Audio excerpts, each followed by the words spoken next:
making engaging VR games with old school polygons and audio recorded in the closet. I'm Tonya Hall for ZDNet and Tech Republic, and joining me is Marc Barnes, game director and producer at Roccat Game Studios. Welcome, Marc. Hi, how's it going? Hi, Going everyone great. watching out there in internet world. So what does Roccat do? Well, Roccat is primarily a games hardware manufacturer. We make like beautiful mice like this one here. This is not a product placement. It's placed right next to me, so it's literally a product placement. But anyway, we make games hardware, mice and keyboards and stuff. And I'm part of the games division. And at the moment, we're on to our third officially our third VR project. We've been making VR games for all the main platforms apart from PlayStation VR so far. So they're a lot of fun. Yeah. So how does a high-end gaming hardware company, as you pointed out, get into game publishing?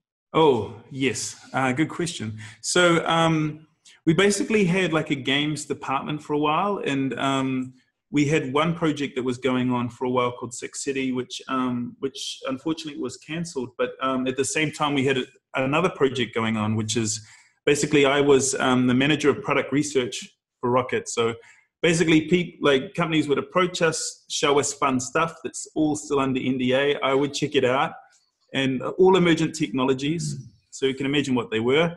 Just use your imagination. And VR was one of them. And basically, I showed VR off to the games department, Carson Bushold, who's like the programmer developer. We're like a 3-person team. And I showed him VR, and I told him a stupid idea for a video game. He thought it was stupid enough to tell our CEO. Our CEO luckily likes really silly, stupid ideas. And then we made a demo, and then we showed it to Oculus, and then we got to make the whole thing. So yeah, pretty crazy story. Very lucky. Yeah, dumb luck. Super dumb luck. Quite talented, in fact. Oh, thanks. Well, yeah. Tell us about Elevator to the Moon. I mean, compared to the scenic realism in many of today's games, Elevator has a somewhat retro look and feel. Yeah, well, that was kind of on purpose because I'm a bit of an older dude. So I remember the first wave of VR, like with the stuff that was guaranteed to make you puke.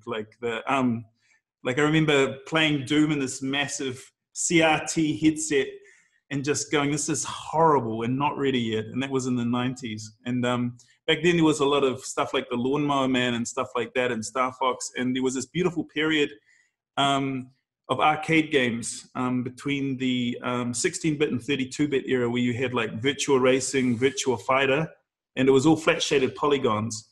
And we kind of mixed that with like the sensibilities and the art style of airbrush Wrigley's commercials from the 1950s, to be really specific.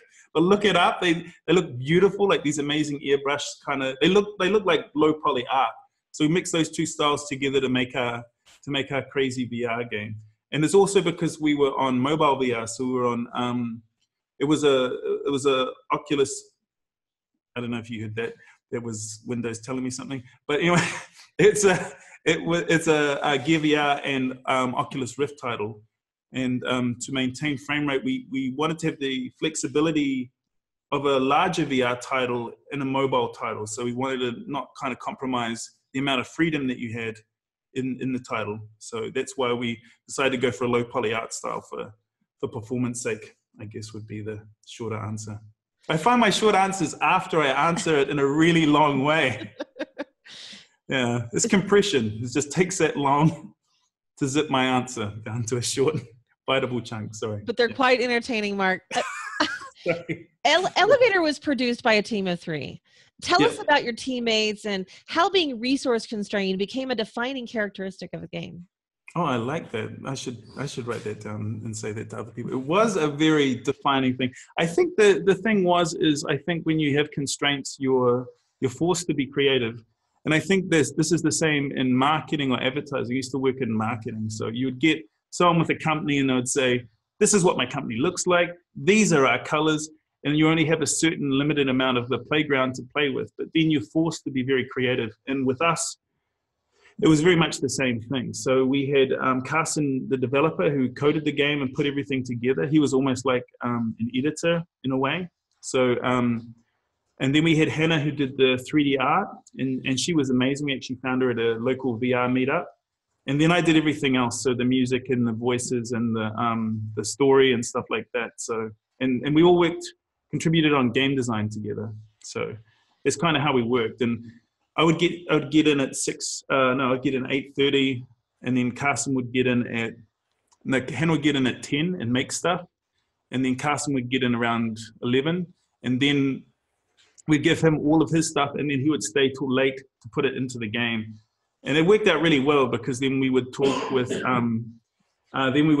like Oculus in the US and tell them what we're up to, and so we almost had a 24-hour working schedule, you know, but very flexible hours, and a really amazing team. I was very lucky to work with such intuitive people in terms of bringing crazy visions to life, basically. Yeah. One of your challenges was making this game run on low horsepower game platforms, which you mentioned earlier. Tell us how you overcame some of the bigger technical obstacles. Well, I think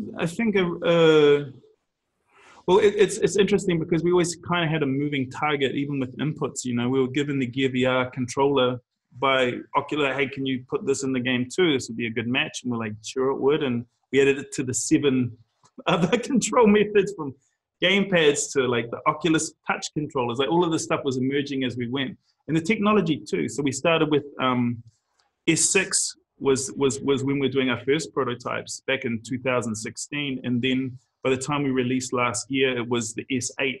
So we had this buffer, but we always had to accommodate for the S6 users, which was even me during development. I even had a crappy S6. I was like, I want it to run on my terrible phone, please. And luckily, at the time, it was terrible, okay? Because by then it was old. But yeah, so we always had to kind of like keep those people in mind by having like a high setting and a lower setting, almost like developing for a PC game almost, but in a much tighter time frame. And also using shaders. We had like Tim Mayer. He was like a technical artist that would come in, and he would he wrote our shaders. So he made a shader system where we could have these really beautiful, like no lighting, but we could do material changes where we would have like vertex shaders. So you'd have objects that, if you can see my fist right now, like as it moves in the light, you can see that light's hitting one side. We just simulate that the light is on this side. This side will be lighter than that side. So since it was flat shaded polys, this would light up nice and bright and then go darker and stuff like that. So we'd fake all our lighting, yeah, which was a real key component to make the game look alive, yeah, like a real thing. In fact, you even got really creative with audio. I mean, give us the backstory, the practical backstory on that. Yeah, we had to. I mean, the thing is, we record a lot of the, since we're a hardware company, we also have an engineering room where we'd build prototypes and stuff.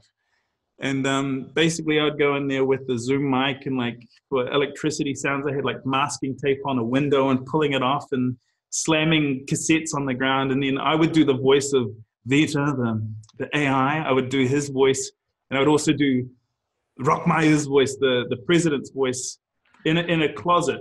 And it was right next to PR. So PR would be in one room, and then the next room over is the storage closet, with me with the mic I'm talking on right now going, "Ah, you can't do it." And then he's going, "No, I do whatever I want." And basically arguing with myself. It was pretty crazy, yeah. But it was fun. It was really fun. Really, really fun. Yeah. Well, you've certainly accomplished a lot, and it's exciting to see the work that you're doing right now. I know some of it you can't discuss, but what can you? I mean, what's next for game design team at Roccat? Well, we have a game coming. We kind of did something a little bit unorthodox. We had when the Oculus Go came out, Oculus approached us to make an expansion to Elevator to the Moon, since people liked it so much. And we added a game within a game, an arcade machine that the president used to play as a child it's really complicated. I don't know how to sum it up in words. But anyway, an arcade game inside a game. And people like that game so much on Reddit and stuff, they're saying, "Oh, can you just make that a game? Because we've played Elevator to the Moon. It's fine, but we just want to bat bats back with a baseball bat." So we're releasing Batty Bats sometime very soon, actually. It's ready to go, actually. It's all set. It's sitting in the oven. It's waiting for people to come down and have a taste of it. It's basically like an arcade-style pinball sort of breakout mashup game where you're hitting bats back with a baseball bat, and everything starts with the letter B. So there's a badass bazooka baby bonus that you can get, or a British bulldog bonus. It's pretty ridiculous, but the main gameplay design constraint was the letter B. Everything in the game has to start with B. So even the weapons like Bernard's golf club or justified us making weapons that didn't start with B. So yeah, you unlock those, and it's a lot of fun. We had a lot of fun with it. Yeah. Marc, you have an amazing job. Marc Barnes, game director and producer at Roccat Game Studios. You know what? Why live in reality when you can live in virtual reality, right? Yeah, sure. Yeah, and in nice, healthy bursts. Yes, a lot of fun. Yeah, yeah. We were very lucky to be able to do what we want as this technology emerges, and we haven't constrained ourselves with sort of cash cow genres yet. Like everyone's just trying to find their feet. So we've been very lucky to be able to been afforded the chance to make what we want. So yeah, and I'm really happy that people are giving VR a try and giving it a chance. So yeah, really exciting. If somebody wants to connect with you, maybe they want to find out more about your games or more about your work, how can they do that, Marc? Well, they can reach me if you just Google Elevator to the Moon. You'll find the Elevator to the Moon site. That's the easiest way. Or you can find me on Twitter at 3greenbars. And if you have any questions, you can direct them to me there. You can also find Moon Elevator VR is also a Twitter, I think, so you can find us there as well. But yeah, if you just search on this Google thing, you'll find all kinds of crazy stuff. So yeah, just yeah, you'll find me. If you want to talk to me, you'll find me, and we'll have a chat. It'll be nice. And I can tell you what, he's certainly approachable. Thanks again, Marc. And if you guys want to find more of my interviews, you can do that right here on ZDNet or Tech Republic, or go to tonyahall.net. I've got links to all my social sites. Thanks for watching.